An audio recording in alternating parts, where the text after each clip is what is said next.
Hey guys, Crypto here, and this next video that I'm making for you guys is going to be talking about price. My last video on XRP was about fundamental aspects. It was a video where I debunked some of the biggest FUD pieces on XRP. It was a little bit over an hour long. You guys really enjoyed that video. I had a lot of people reach out to me and say that they had never really researched XRP, had kind of taken what they had heard on the internet or on Twitter about XRP for granted, and then once they did see my video, their eyes were kind of opened as to the realities of everything that's going on with XRP. So if you haven't yet seen that video, I'm going to put a link in the description here, and definitely go ahead and check it out. It talks about, again, the fundamental aspects of XRP. I debunk some of the top myths about XRP, such as Ripple dumping exorbitant amounts of XRP in the market, such as Jed McCaleb dumping lots of XRP in the market. I think I covered like 8 or 10 topics in that video. So if you haven't yet checked that out, or if you want to check that out and have interest in that, definitely go ahead and take a look at that video. This video, however, is going to be specifically with regards to price appreciation. That is one thing I did not talk about at all in my last video, and is one thing I'm going to talk about in this particular video. I'm not going to be giving price targets per se, but I am going to discuss the bottoming process and what that looks like on the way up. I've made a video actually for my group, and I made this video a few weeks ago, and decided to go ahead and make it public. So that's what this video is going to be. I'm going to be posting that video for you guys all to see. And basically I'm going to talk about why I'm not concerned that XRP is sort of lagging here versus other altcoins. Why it actually makes me more bullish in the long term for the potential upside, and why I really don't care that it's taking longer than most altcoins. We saw that happen in the last bull cycle, and it's happening again. And frankly, that just makes me even more bullish. And I'm going to talk about that in this next video. Guys, before I post the video here, or before I start the video for you guys, I want you guys to go ahead and subscribe if you're interested in these types of videos. Turn alerts on if you would like to get notified when these videos are released. I'm going to be putting up a lot more content soon. I'm looking to get a new setup here for my computer setup, because this one that I'm currently using isn't the most efficient, and it gives me a lot of issues when I'm recording. So I'm looking to upgrade the entire system, and when that happens, start making these videos a lot more frequently. So if you guys do enjoy my content, please like, share, and subscribe. And with that, guys, let's get right into it. So here, wanted to make a video update on the bottoming process and why I'm not concerned that it's taking long for XRP to bottom, or why I'm not concerned that XRP seems to be lagging at the moment versus other majors and high caps. Just like we saw in 2017, XRP was essentially consolidating from 2014 all the way till March of 2017, and began running. And really, in the last month, so this was December 2017 when Bitcoin topped, that is when XRP went from 22 cents to $3.60. So even during this period of time where XRP was consolidating and moving sideways, other alts are popping off, and XRP was remaining stagnant for this period of time from May 2017 to December. So May, June, July, August, September, October, November, December, about half a year, kind of remained stagnant here, and then kind of went on an absolute tear at the end. And ultimately, the amount of gains that we saw in XRP from an ROI perspective off of the lows, so from January 2017 till the end, was 96,000%, almost 100,000, almost a, sorry, 997,000%, which is nearly 100,000%, which is almost 1,000x. So investment ROI of 1,000 times your investment if you invested obviously at the bottom here prior. So if you invested early January 2017, by the end of the year you made 1,000 times your investment. So why do we always talk about, I always say this, and a lot of people say this, and there's a reason behind it, but we always talk about the longer the consolidation, the greater the expansion. Okay, you've heard that, you've heard it many times. Well, what's the reasoning behind it? Why is that even a thing? Why does it matter how long something consolidates and drags on to the bottom? Why does that typically result in a greater expansion than normal, right? So if you have something that's been consolidating for 5 months versus something that's been consolidating for a year and a half, why is it that we expect the coin that's been consolidating for a year and a half to make a larger expansion to the upside when it does break? So I'm here to explain in this video the psychology behind that and why we can have those expectations, all right? So the idea at its very core is, let's take this market crash, and we've seen the market crash for every coin since December 2017, maybe 1% being an exception. But for most coins, we saw a crash off all-time highs and a drop to the downside. Now, some coins have started going up, right? Whereas XRP has essentially been dragging down uh, consistently for all this time. So, what is the difference between those coins that have started moving up and versus XRP that continually moves down? What's happening here, and why does it not matter to me? And in fact, why does it make me more bullish on potential ROI in XRP in the future? Well, think about it this way, guys. At the top of the last bull market here at $3.60, remember, for every buyer, there's a seller. So we had people trading over here. The guys that were selling at $3 plus, we're selling to someone who's buying at $3 plus. And that occurred all the way down, right? Now we had some people that bought at these highs. Actually, let me go ahead and clean this up real quick just to make things a little bit more clear. Okay, so we had some people that were buying at 350, some people that bought at $2, some people that bought at 250, some people that bought at $1.50, right? And these are our bag holders, the guys who bought the highs and haven't sold, and they bought all the way down for whatever reason, and they're still holding on. Some of them are, while some have sold, right? So each line here is going to represent a bag holder, okay? Billy, Bob, Joe, Jane, Jack, and Jill, whatever you want to call them. These are individuals that were buying the dip all the way down, right? And the idea was that they said, hey, it's okay if it falls lower, I'll hold, and eventually it's going to come back and I'll make my money back, right? So every coin had bag holders buying on the way down that are currently underwater, okay? Now, as some coins began to pump to the upside like this, these bag holders, if they managed to hold on this long, may have exited their positions, may have gotten out, sold at a profit. Basically, as we start moving up to these levels, all these bag holders that we're holding, not all of them, but some of them, are going to start selling as we approach the prices they were at. These are the guys that have given up, that believe that they no longer believe in crypto. They hadn't done their research. They just kind of bought because of the hype, and they've been waiting for a price to return to where they bought so they can sell and cash out. So essentially, as price makes its way to the upside here, there's sell pressure all the way up to the prior highs of $3.70. This sell pressure is coming from guys who are bag holding at these levels all the way up to 347, right? So Bob is waiting for price to go back to 40 cents so he can cash out of his XRP because he's like, shit, I got stuck in it. I don't believe in it. I bought it because of the hype. Now it's a shit coin. XRP's or Ripple's dumping a billion coins in the market. Everyone's selling it. No one wants it. I'm going to sell as soon as it comes back to 40 cents because I don't want to invest in XRP. Let me put my money into Tezos or Link because those have been popping off like mad. They're up 10,000% and I'm going to be rich. So forget XRP. I'm going to cash out at 40 cents, right? So that type of mentality has people waiting here that have been buying on the way down, that are holding their bags to exit as price moves up. So as price moves up, it finds resistance in the form of sellers that are cashing out, which causes price to grind up rather slowly, right? Doesn't cause it to shoot up tomorrow, but it causes it to sort of grind to the upside as these bag holders are creating sell pressure. Underwater holders are creating sell pressure as price moves up, right? Now, at the same time, out of Billy, Bob, Joe, Jack, Jill, Jane, and Joe, Billy, who bought at 250, decided when XRP was at 20 cents right here and it wasn't moving up and it just kept falling, and why does it keep falling? Why is it moving up? All this fundamentals, all this great progress is happening, but XRP isn't moving up. Meanwhile, Ethereum is moving up, Bitcoin's moving up, Link's moving up. You know what? Forget XRP. I don't care that I bought it at 250. I'm going to sell my bag for a loss and I'm going to get out. I'm going to move my money somewhere else, right? So Billy, he sells his bag, okay? Which means Billy's sell pressure, the orders that Billy had stacked here to get to cash out, are no longer there, okay?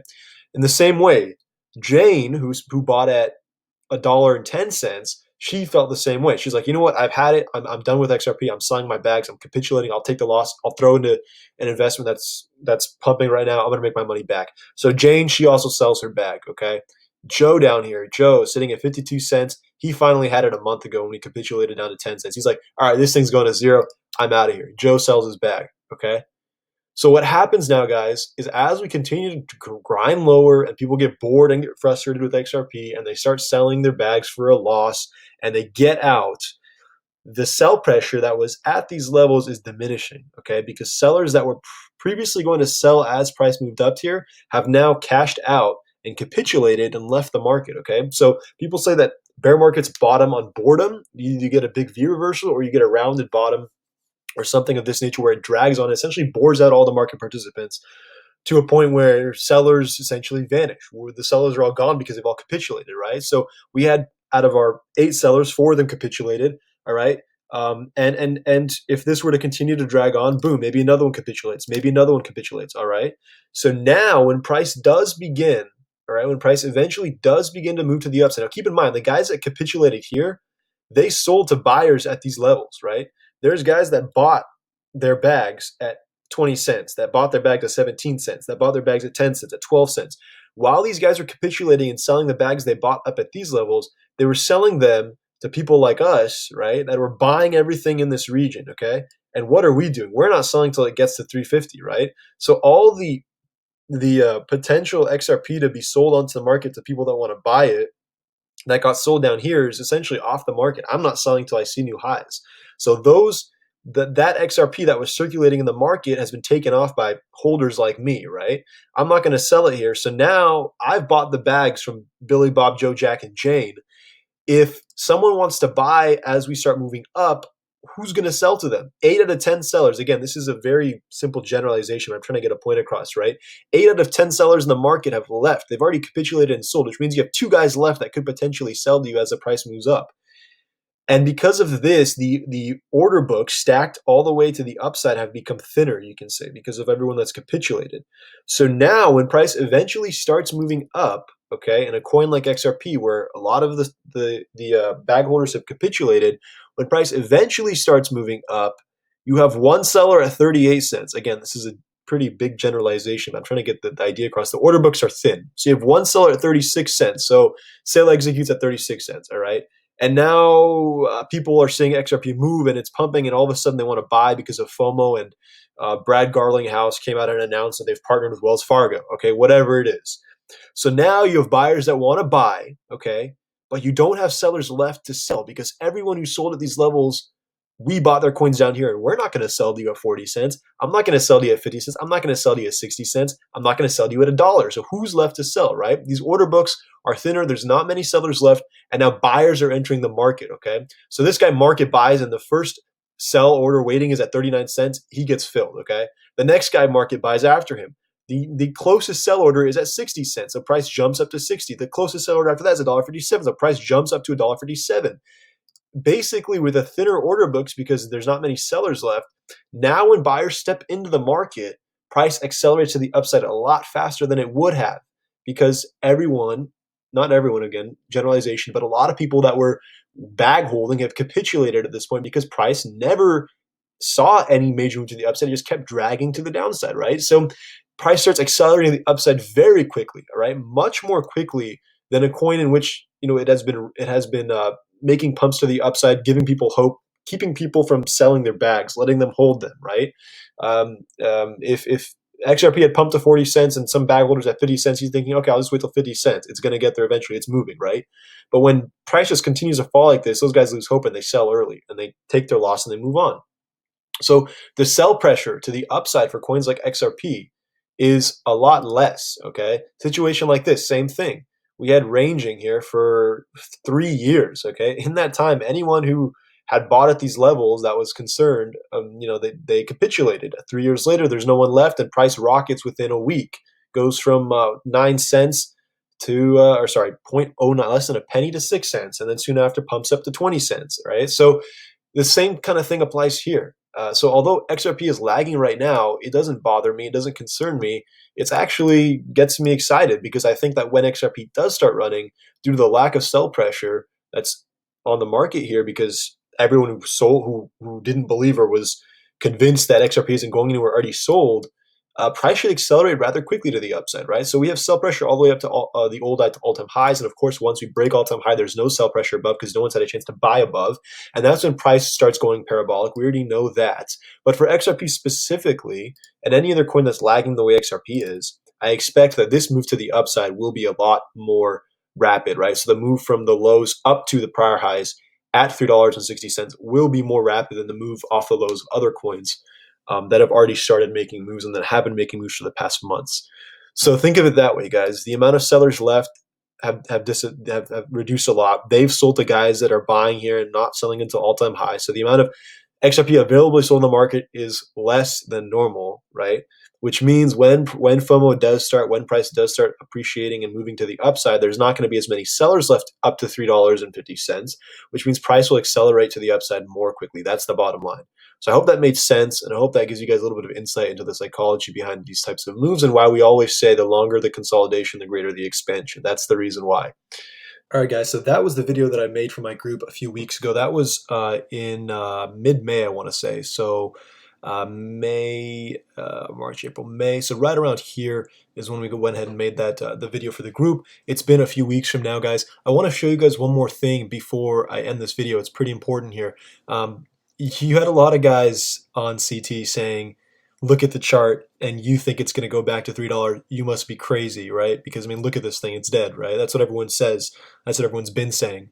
Guys, we've seen these types of bubbles play out on Bitcoin 3 or 4 times already. Why is it so hard to see it happening again? Why is it so impossible to recognize that these types of massive corrections and then expansions tend to occur in crypto regularly? It's happened 10 times already. Why are people still doubting that it's possible? For those guys that are doubting and that do think that these types of coins are dead, let's take a look at a coin that very recently has proved a lot of these people wrong. Guys, this is Lend. All right, this is Lend, and what does it look like? All right, people down here saying the coin is dead. It's not going anywhere. It's been sitting on the bottom for years. It's dead. Well, it's gone 100x off the lows already, guys. And to be frank, I think it's just getting started. Let's take a look at the Bitcoin pairing because that's significant as well. The Bitcoin pairing is about to make new all-time highs. Okay, after crashing, let's see how deep it crashed. After crashing a whopping 98 points, not even that, even lower than that, it actually crashed 99% off its old all-time high, okay? And it's recovered that, and it's about to break the all-time highs. We've seen this happen in this space plenty of times with Bitcoin, and it's going to happen again with many of these alts. This coin is a coin that frankly looks just like XRP does now, and honestly, this is something that we're going to see, in my opinion, from many, many coins here in the coming months and years. It's not going to be limited to XRP. It's not going to be limited to 5 or 10 coins. We're going to see this happen across the board. There's going to be some coins that don't obviously make it, some coins that are literally not progressing at this stage, whose founders have left or have stopped working on the project, and those coins will absolutely fade away into non-existence. However, the coins that are still producing, many of them will have massive recoveries, such as Lend has done here. And so it's and as you guys can see here, we had Lend that essentially consolidated like XRP did for a very long period of time down here at the bottom. It's even more apparent on the US dollar pairing, but I mean, we were down here since November 2018 all the way to October 2019. So at least a year down here.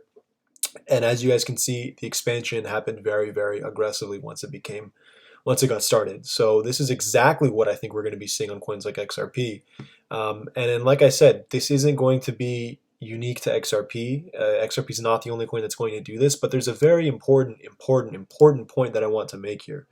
The reason why I'm so bullish on XRP and why I'm so thankful or not concerned that it's still lagging and it's still below most of these other coins is because, as I've said many times already, your ROI on an investment is exponentially greater the lower or the closer to the bottom that you get in on it. Okay, let's take an example. Let's take this coin as an example, Lend. Okay, let's say someone entered Lend. Let's say someone entered Lend here at let's make it at 2 cents. Okay, their ROI on their investment up to the current level is 1,000%. Okay, now let's take someone who entered Lend at the absolute bottom, which is, okay, let's say they entered right here, not at the absolute bottom, but let's say they entered at 1 cent. Okay, remember the guy that entered right here at 2 cents. Okay, not much of a difference here when you look at it from the chart. The guy who entered here at 2 cents, he made 1,000% so far. Okay, the guy who entered here at 3/4 of a penny. Okay, just a couple of months earlier, he is going to currently be up, not 1,000%. He's going to be up